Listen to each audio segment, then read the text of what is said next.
Hello everyone, welcome back to our channel English माध्यम के platform पे मैं हूं आपकी एडुकेटर प्रियंका ठाकुर और हम सॉल्व कर रहे हैं editorial based practice exercise. Start करते हैं आज का session with thought of the day, that is work hard in silence and let your success make the noise. यानी कि अगर कोई भी आपको कुछ गलत भी बोल रहा है ना, आप शांति से अपनी मेहनत करते रहो। आप जो भी आपका गुस्सा है, द्वेष है, उस सबको ना एक सही दिशा में, द्वेष तो नहीं खैर, लेकिन गुस्से को अपने एक सही दिशा में चैनल करो, अपनी तरक्की की दिशा में।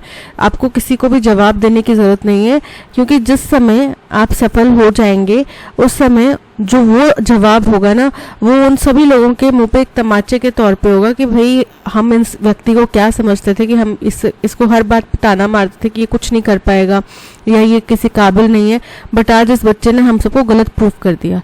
ठीक है, तो उस चीज़ के लिए तैयारी करो, उस दिन का इंतज़ार करने के लिए, उस दिन की उम्मीद से तैयारी करो कि भाई जिस दिन वो लोग आके बोलेंगे कि हमें तुम्हें उससे उम्मीद नहीं थी, लेकिन तुमने आज हमें गलत साबित कर दिया। ठीक है, चलिए स्टार्ट करते हैं reading comprehension and practice exercise for SSCGL 2024।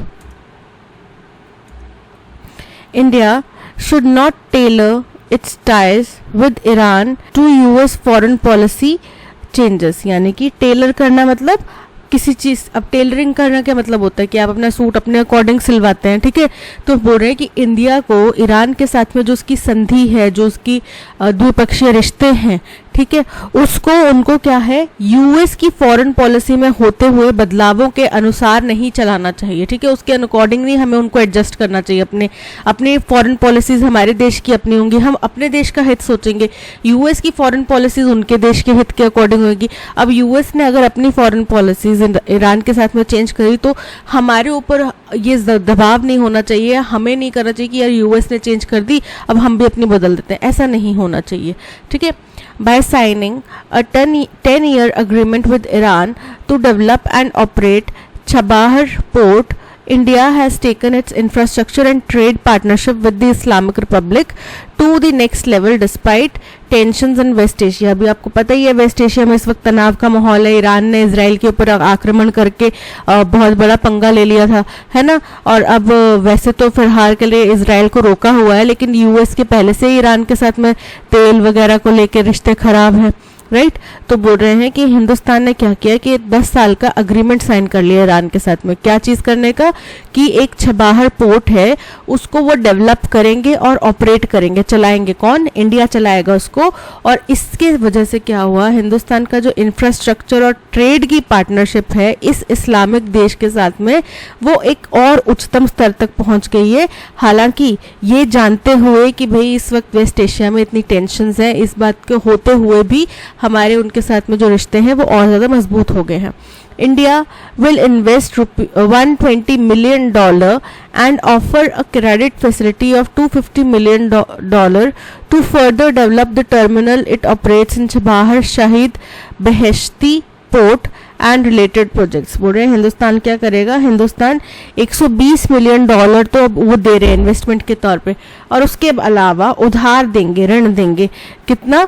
$250 million का उधार देंगे हम इस पोर्ट को फर्दर डेवलप करने के लिए। इसके टर्मिनल है एक शहीद बेहेश्ती पोर्ट, उसको ऑपरेट करने के लिए, उससे रिलेटेड जो भी प्रोजेक्ट्स होंगे उनको चलाने के लिए हम $250 मिलियन जो है वो एडिशनल उधार के तौर पे देंगे।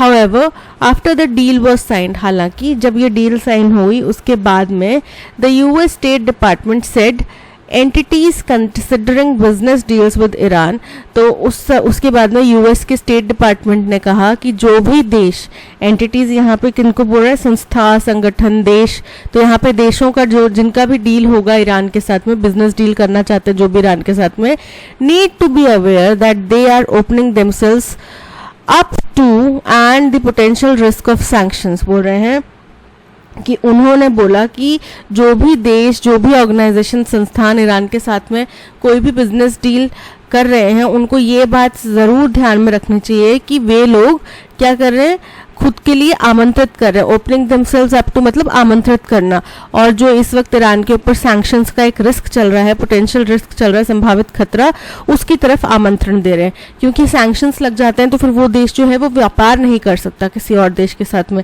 ठीक है। और अगर ईरान के ऊपर इस तरीके के सैंक्शंस लगते हैं तो इसका मतलब वो बाकी देशों के साथ में व्यापार नहीं कर पाएगा, ठीक है। तो उनके साथ में जो भी बिजनेस डील होगी फिर वो मतलब कई सालों तक ठप पड़ जाएगी। In the past American sanctions on Iran had delayed the project, पहले पास्ट में भी अमेरिकन सैंक्शंस की वजह से ये प्रोजेक्ट जो है डिले हो चुका है। कंसीव्ड इन 2003, ये 2003 में इसकी जो कंसीव किया गया था, यानी कि इसका कल्पना की गई थी, इसका आइडिया लिया गया था, ठीक है। The project did not take off for years after the US and the UN imposed sanctions on the Tehran over its nuclear program। बोल रहे हैं कि उसके बाद में ये प्रोजेक्ट 2003 में इसकी धारणा बनाई गई थी, आइडिया दिया गया था, लेकिन कई सालों तक इस प्रोजेक्ट के ऊपर कोई काम नहीं हो सका क्योंकि यूएस और यूएन ने तेहरान के ऊपर यानी कि ईरान के ऊपर सैंक्शंस लगा दिए उनके न्यूक्लियर प्रोग्राम की वजह से। India signed a memorandum of understanding. Memorandum of understanding क्या होता है? एक समझौता होता है जिसमें आप लोग एक दूसरे के जो भी अग्रीमेंट की आउटलाइंस हैं ये सब चीज़ें डिस्कस करते हैं, ठीक है। हम इसमें कैसे कैसे काम करेंगे। अब आपने एग्रीमेंट तो साइन कर दिया लेकिन अपन को समझाएंगे ना कि देखो भाई हम ऐसे काम करेंगे, स्टार्टिंग हम यहाँ से करेंगे, फिर उसके बाद बीच में हम ये सोच रहे हैं ये इन्वॉल्व करेंगे, अगर कोई परेशानी आती है तो हमारे पास प्लान बी ये है, हम इस तरीके से चलेंगे, आगे परस्यू करेंगे। वो है मेमोरेंडम ऑफ अंडरस्टैंडिंग। तो इंडिया ने मेमोरेंडम ऑफ अंडरस्टैंडिंग 2015 में साइन किया था after Washington east sanctions on Iran following that years nuclear agreement. बोल रहे हैं कि 2015 में साइन किया था, वो भी तब जब वॉशिंगटन यानी कि यूएस ने ईरान के ऊपर जो सैंक्शंस हैं उनमें थोड़ी ढील दी थी, और वो भी तब जब उस साल में एक न्यूक्लियर अग्रीमेंट हुआ था, ठीक है। उसके बाद में उन्होंने ईरान में को थोड़ी ढील दी थी सैंक्शंस में। And in 2016 the contract was executed during prime minister Narendra Modi's Iran visit. और 2016 में ये जो कॉन्ट्रैक्ट था ये इम्प्लीमेंट किया गया, लागू किया गया। एग्जीक्यूटेड मतलब लागू किया गया, वो भी कब? जब प्रधानमंत्री नरेंद्र मोदी जो हैं वो ईरान के दौरे पे गए थे, उस समय पे ये लागू किया गया। The US unilateral withdrawal from the nuclear deal in 2018 and reimposition of sanctions on Iran raised question on India's continued cooperation with Tehran। बोल रहे हैं फिर क्या हुआ कि 2018 में यूएस ने यूनिलैटरली मतलब अपने आप से पीछे इकलौते अपने आप से वो पीछे हट गए, ठीक है। एक तरफा विड्रॉल कर लिया उनने इस डील से, और दोबारा से रीइम्पोज करना मतलब दोबारा लागू करना। तो क्या लागू कर दिया? ईरान के ऊपर फिर से सैंक्शंस लागू कर दिए।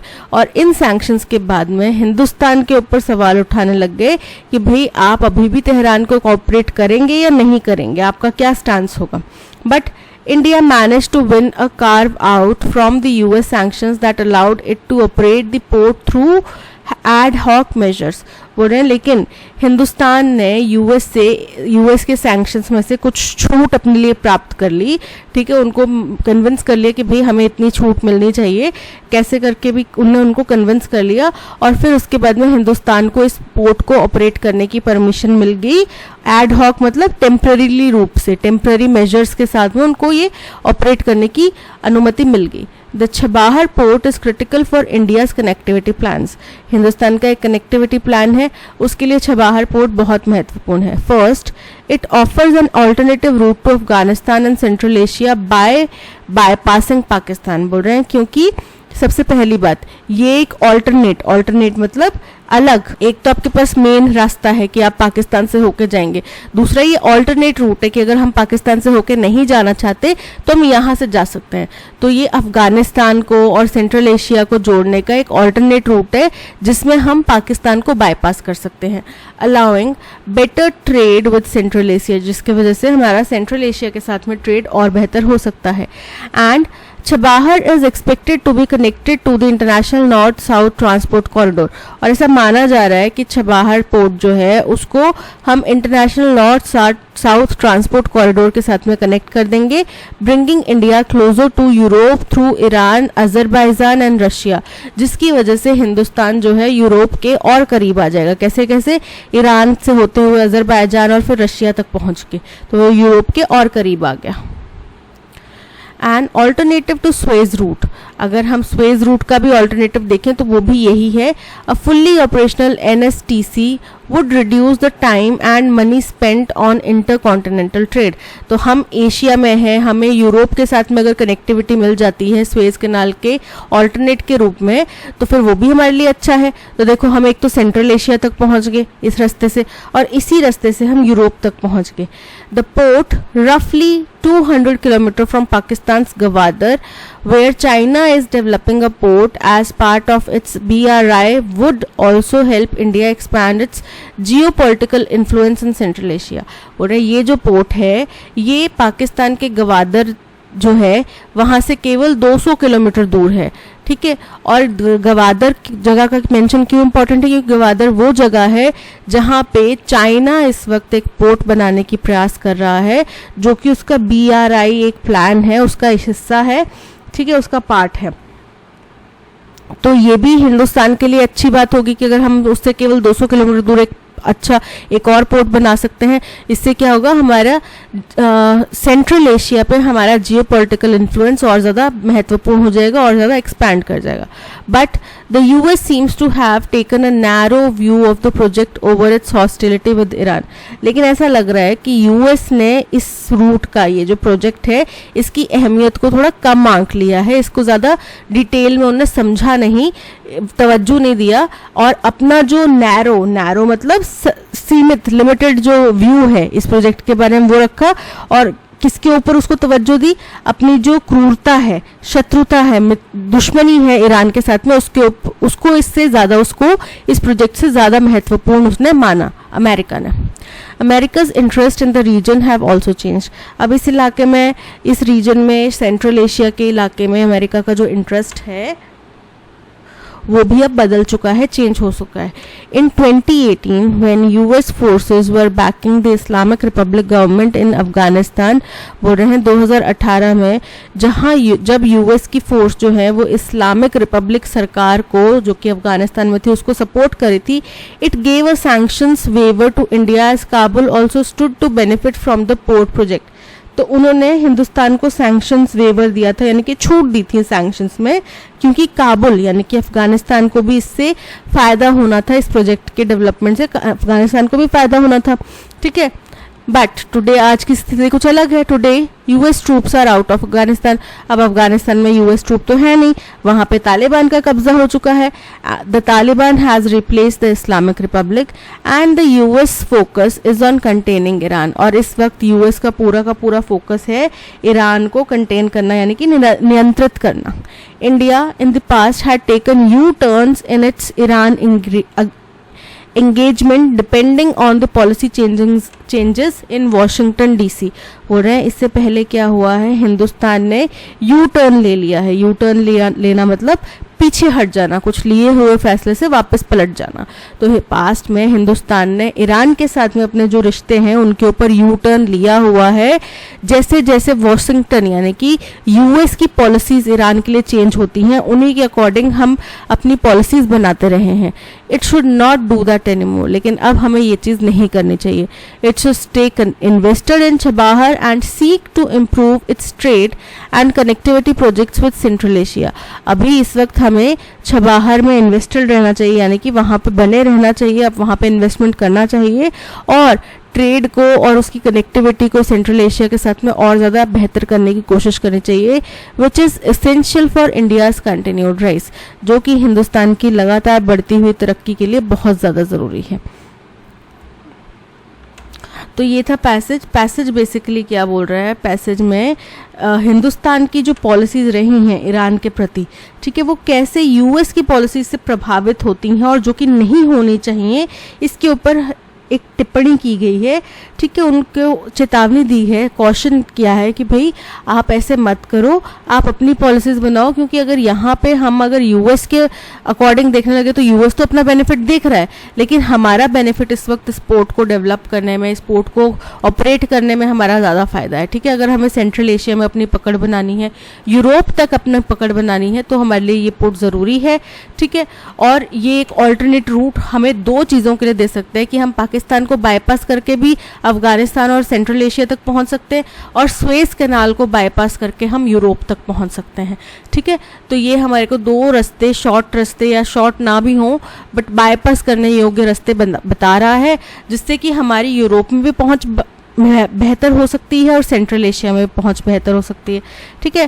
What is the tone of the passage? Optimistic तो है नहीं पैसेज की टोन, क्योंकि पैसेज में वो आपको वार्निंग दे रहे हैं, वो आपको समझा रहे हैं कि आप उनकी पॉलिसीज के अकॉर्डिंग अपनी पॉलिसीज मत बनाओ, ठीक है। तो उसमें ऑप्टिमिज्म क्या हुआ? ऑप्टिमिज्म तो कुछ भी नहीं है इसमें। क्रिटिकल भी नहीं कह सकते, क्योंकि हालांकि उनने हमारे जो पहले हमारे पॉलिसीज रही हैं यूएस के अकॉर्डिंग चेंज होती, उसको उनने ज़रूर निंदा की है, बट पूरा का पूरा पैसेज हमें आने वाले भविष्य में उस चीज़ से बचने के लिए चेतावनी दे रहा है, ठीक है। तो क्रिटिकल नहीं कहेंगे, इनडिफरेंट भी नहीं है, क्योंकि यहाँ पे हम लोग उदासीन होके या उससे प्रभावित ना होके नहीं बैठे हुए, ठीक है। हम क्योंकि हमें प्रभावित कर रही हैं ये चीज़ें, so option B cautious is correct. What is the main theme of the passage? Passage की मेन थीम क्या है? The economic benefits of Chabahar port for India. तो केवल छबाहर पोर्ट के इकोनॉमिक बेनिफिट्स की बात नहीं कर रहे, हमारे जो कूटनीतिक इंटरेस्ट हैं इस कनेक्टिविटी को लेके, उसके बारे में बात की जा रही है, ठीक है। The impact of US foreign policy on India's international relations. तो पूरे इंटरनेशनल रिलेशंस में केवल ईरान नहीं आता, बाकी देश भी आते हैं, लेकिन यहाँ पे हमने केवल ईरान की बात समझी है, ठीक है। तो ईरान यानी कि वो हमारे स्ट्रैटेजिकली कितना इंपॉर्टेंट है, हमें वो समझना चाहिए। India strategic interest in developing connectivity with central Asia, बिल्कुल करेक्ट है, option C is correct. What is the primary reason India decided to sign a 10-year agreement with Iran to develop and operate the Chabahar port? क्यों sign किया ये agreement 10 साल का? क्योंकि इससे हमारा जो ट्रेड और इंफ्रास्ट्रक्चर पार्टनरशिप है ईरान के साथ में वो मजबूत होगा, और हम इस इलाके में, सेंट्रल एशिया के इलाके में अपना पकड़ मजबूत कर पाएंगे, ठीक है।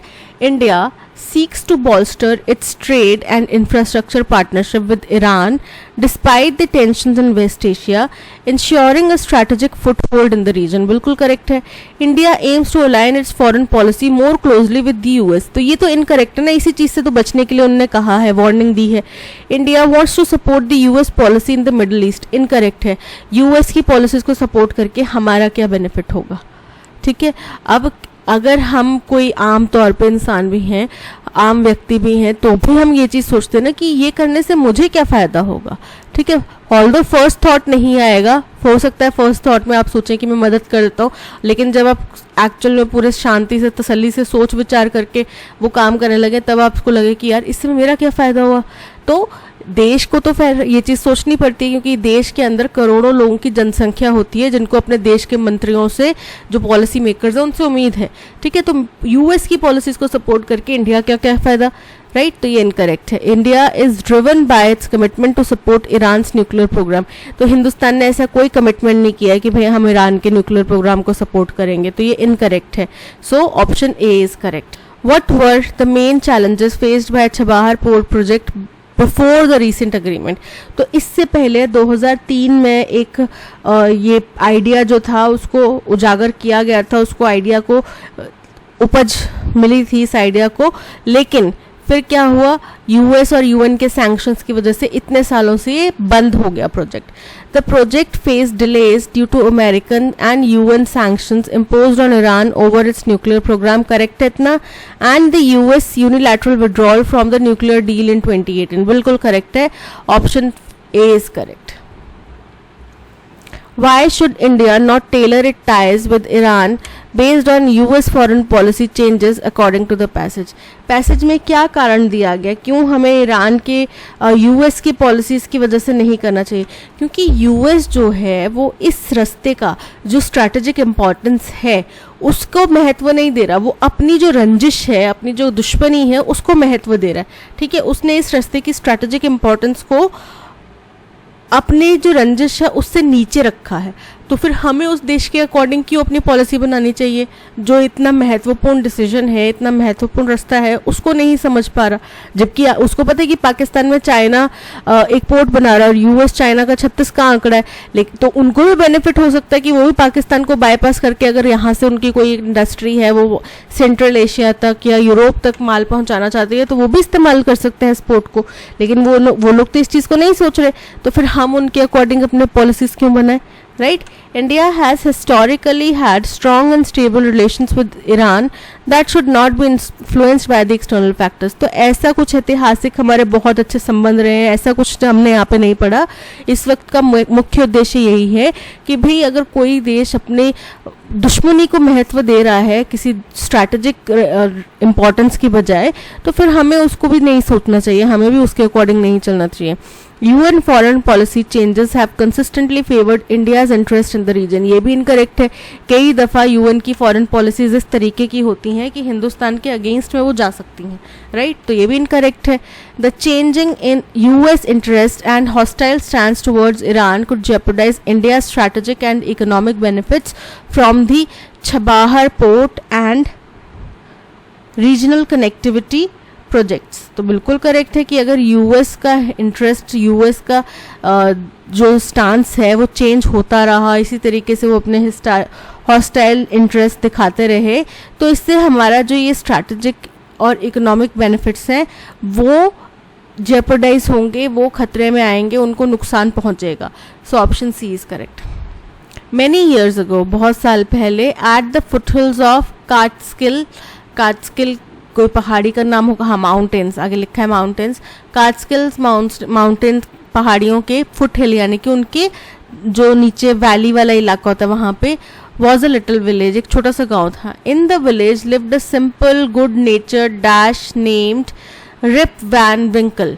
वहाँ पे एक छोटा सा आम सा साधारण सा अच्छे स्वभाव का इंसान रहता था, व्यक्ति रहता था जिसका नाम था Rip Van विंकल।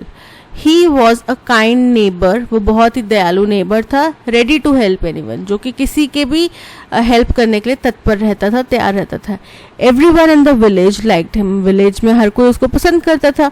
The children of the village dash with Joy when ever they saw him, तो जब भी वो बच्चे उसको देखते थे वो खुशी के मारे, हो सकता है नाचने लगते थे, खुशी के मारे हंसने लगते थे, कुछ भी उनका इमोशन बताया जा रहा है यहाँ पे। Because he played with them, क्योंकि वो उनके साथ खेलता था। ही taught them to fly kites, उन्होंने उनको पतंग उड़ाना सिखाया, शूट मार्बल्स, कंचे खेलना सिखाया, and told them long stories, और उनको लंबी लंबी कहानियां सुनाया करता था। The only problem with Rip was that he was very lazy, उसके साथ में जो इकलौती परेशानी थी वो ये थी कि वो बहुत आलसी था। He did no work on his own farm, वो अपने खेत में कोई काम नहीं करता था। And just dash his time, और अपना टाइम वेस्ट करता होगा। His dash were falling to pieces, तो उसके सपने या उसका घर, उसकी फार्म, कुछ भी है वो टुकड़ों में टूटती जा रही थी, यानी कि वो बहुत क्षीण स्थिति में होती जा रही थी। His cow was going ashtray, उसकी जो गाय थी वो भी बेसहारा सी आवारा घूम रही थी। Weeds grew on his farm, उसकी खेत में वीड्स होते हैं जो एक तो होता है नशा करने वाला जो वीड होता है, ठीक है, लेकिन एक होता है जो खपतवार नहीं अलग से उग जाती खेतों में, जो आपने उगाए नहीं होते लेकिन जो नॉन फूड ग्रेन वाली चीज़ें होती हैं, घास फूस और जहरीली कुछ चीज़ें वो उग जाती हैं, तो उसके खेत में खपतवार बहुत उग रही थी। Rip's constant companion was his dog, उसका अक्सर का हमेशा का एक दोस्त था जिसका नाम, वो जो कि उसका कुत्ता था, उसका नाम क्या था, वुल्फ। टू अवॉइड वर्क, काम से टलने के लिए, he would walk away into the forest with his dog, तो काम से टलने के लिए वो जंगल में चला जाता था अपने डॉग के साथ में। One day Rip just walked on and reached the highest part of the mountains. एक दिन रिप केवल चलता गया, बहुत दूर तक चलता गया और फिर वो उस पहाड़ी के हाईएस्ट पार्ट पर पहुंच गया। It was late in the afternoon when he reached there. उस टाइम बहुत दोपहर के बहुत लेट हो चुका था जब वो वहाँ पहुंचा। Tired after his long climb, और इतनी लंबी पहाड़ी चढ़ने के बाद में, इतना लंबा रास्ता तैयार करने के बाद वो थक गया था। ही dash and began day dreaming, वो वहाँ पे सो गया या बैठ गया और फिर वहाँ पे डे ड्रीमिंग यानी कि जागती आंखों से सपने देखने लगा। इट वॉज सून इवनिंग, फिर जल्द ही शाम होगी। And he realised it would be night by the time he reached his village, तो उसको ये एहसास हुआ कि जब तक वो अपने घर पहुंचेगा तब तक रात हो चुकी होगी। In the village lived a simple, good-natured dash named Rip Van Winkle. सबसे फर्स्ट है follow. Follow करना मतलब पीछा करना. Plow. Plow का मतलब होता है चलाना. Glow मतलब चमकना. और fellow मतलब होता है कोई व्यक्ति, किसी समाज का कोई समूह, किसी समूह का एक पर्सन है ना, एक कोई हिस्सा उसका, ठीक है, सदस्य। तो यहाँ पे उस विलेज का सदस्य था ना, जो कि गुड नेचर्ड था, तो उसका नाम क्या था? Rip Van Winkle. तो वो क्या होगा? फेलो, ठीक है, ना कि फॉलो। पीछा करने वाला रिप वैन विंकल नहीं था, प्लॉ नहीं कर रहा था, ग्लो नहीं कर रहा था, फेलो था। Okay.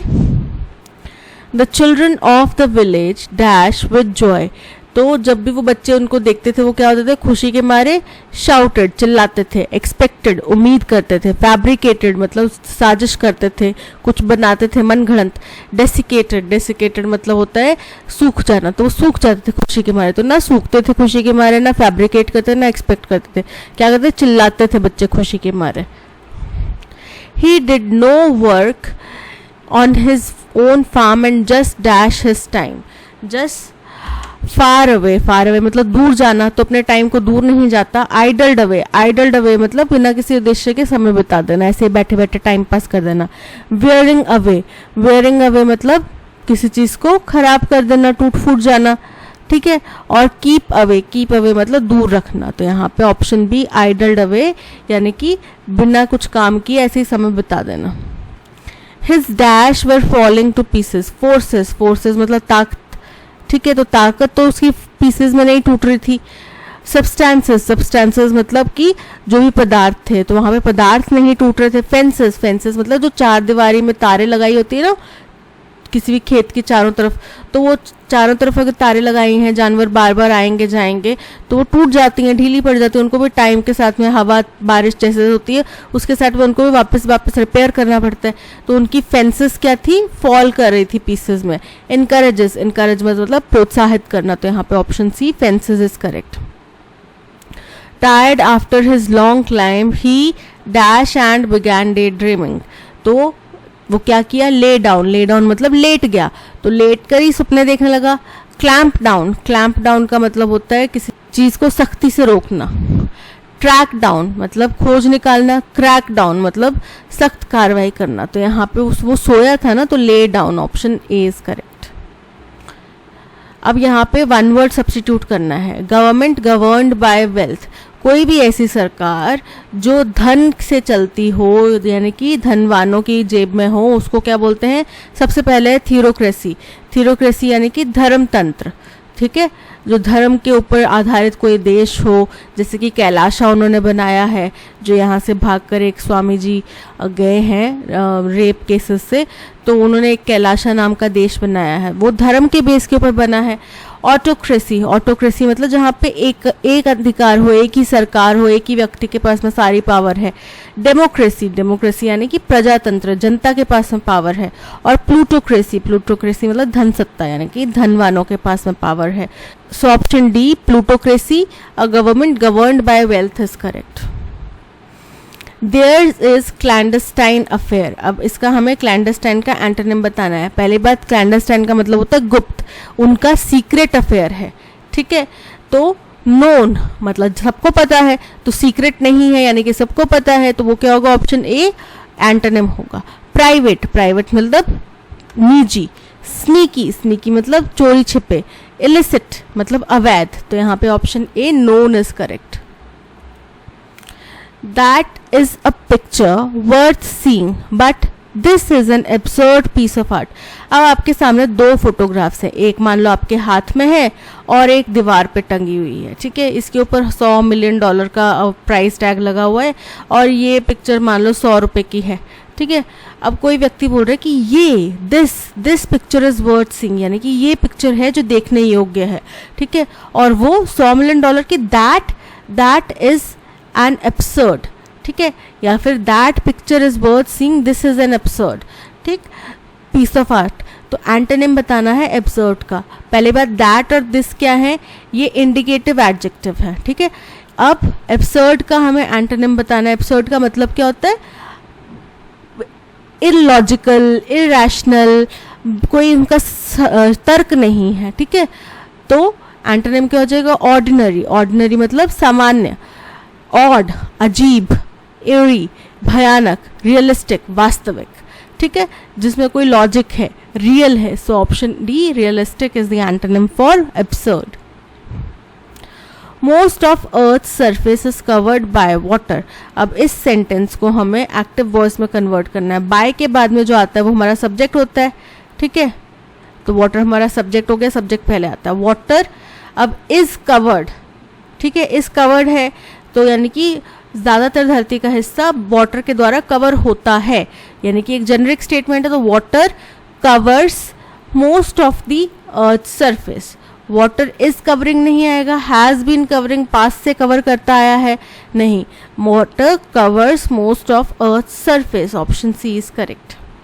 Pritha will be cooking the meal of your choice before you reach home।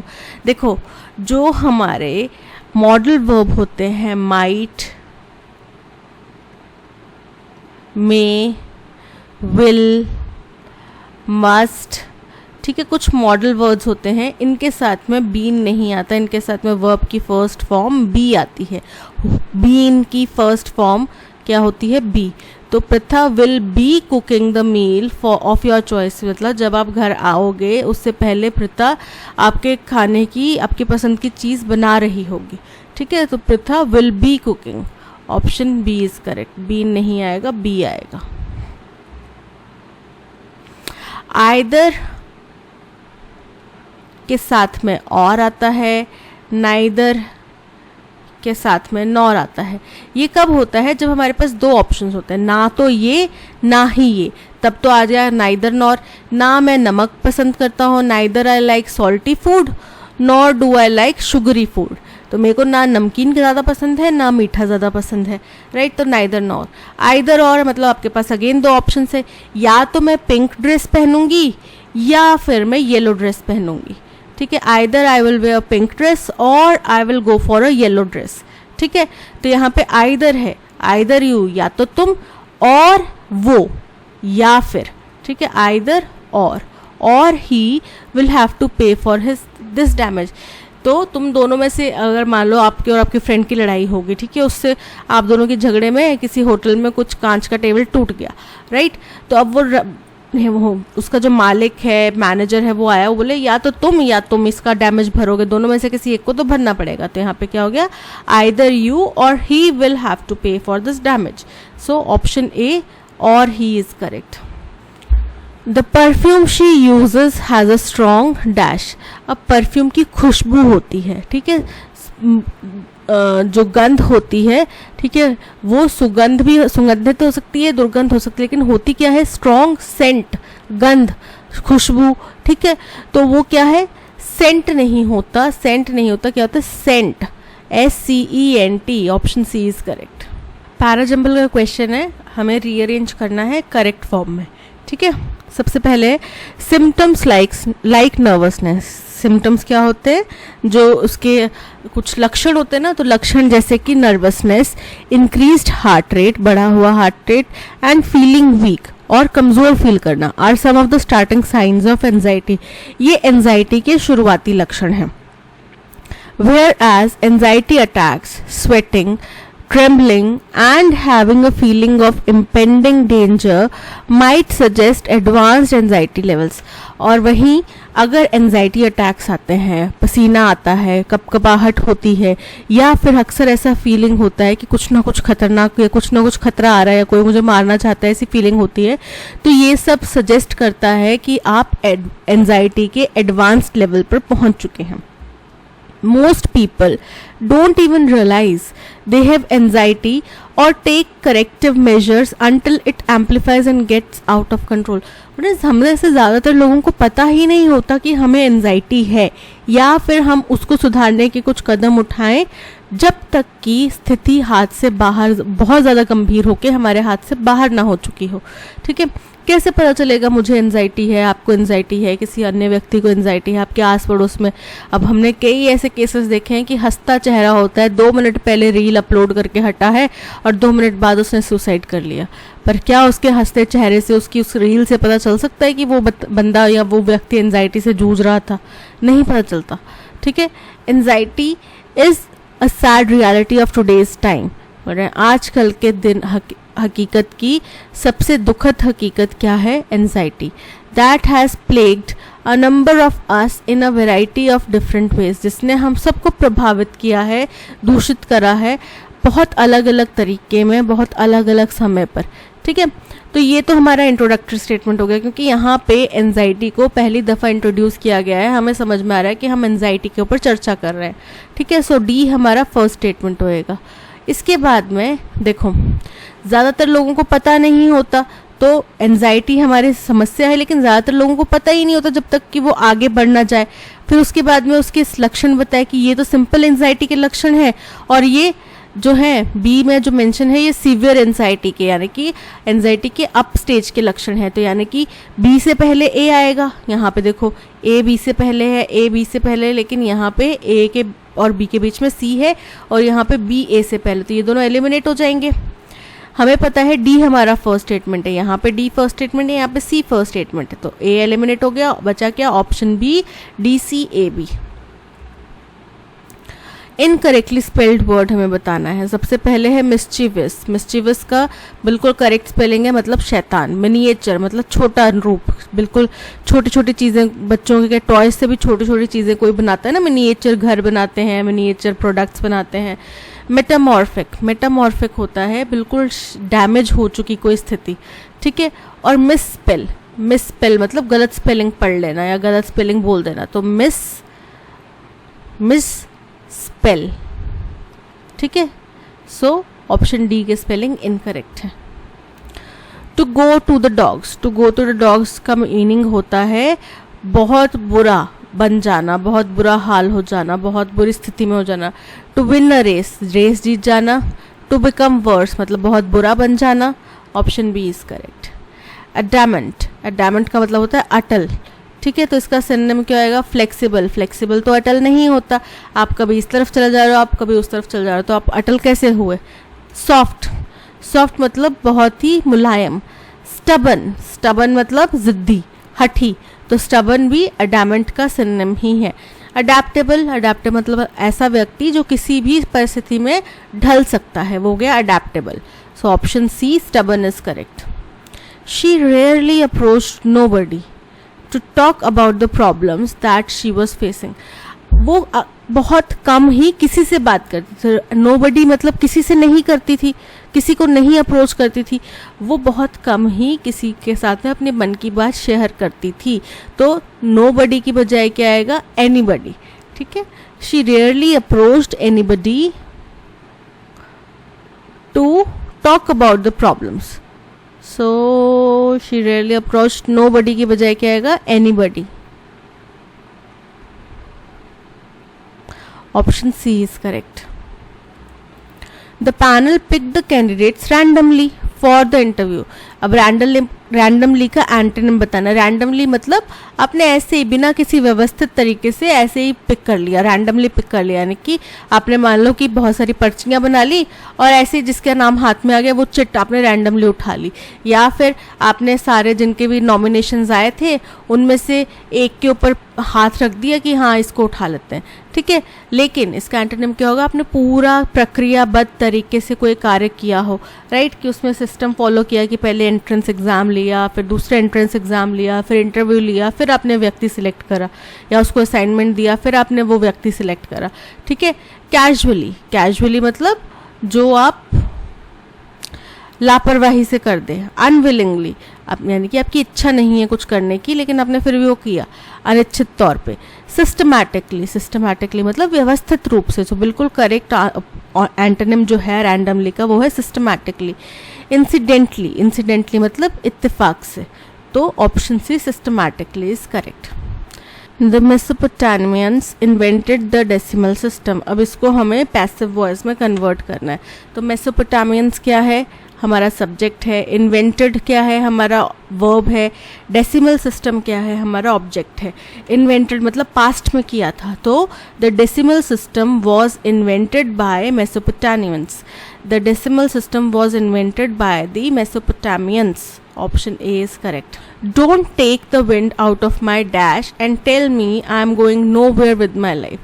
आप किसी व्यक्ति को अगर निराश करते हो ना, वो बहुत उम्मीद से अपने मेहनत कर रहा है, फिर आप, जैसे आप लोगों के साथ में होता होगा, पेरेंट्स आपको बोलते होंगे या कोई अड़ोसी पड़ोसी बोलता होगा कि छोड़ दे, तेरे बस की बात नहीं, यानी कि वो आपके मोटिवेशन को कम करने की कोशिश कर रहे हैं। तो वो क्या कर रहे हैं, वो आपके सेल्स से विंड को ले रहे हैं कि आप किसी पर्टिकुलर दिशा में अपने शिप को, अपनी उम्मीद के शिप को आप किसी पर्टिकुलर दिशा में लेके जा रहे हो, ठीक है। उसके ऊपर ऐसे सेल्स लगे हुए हैं, ठीक है।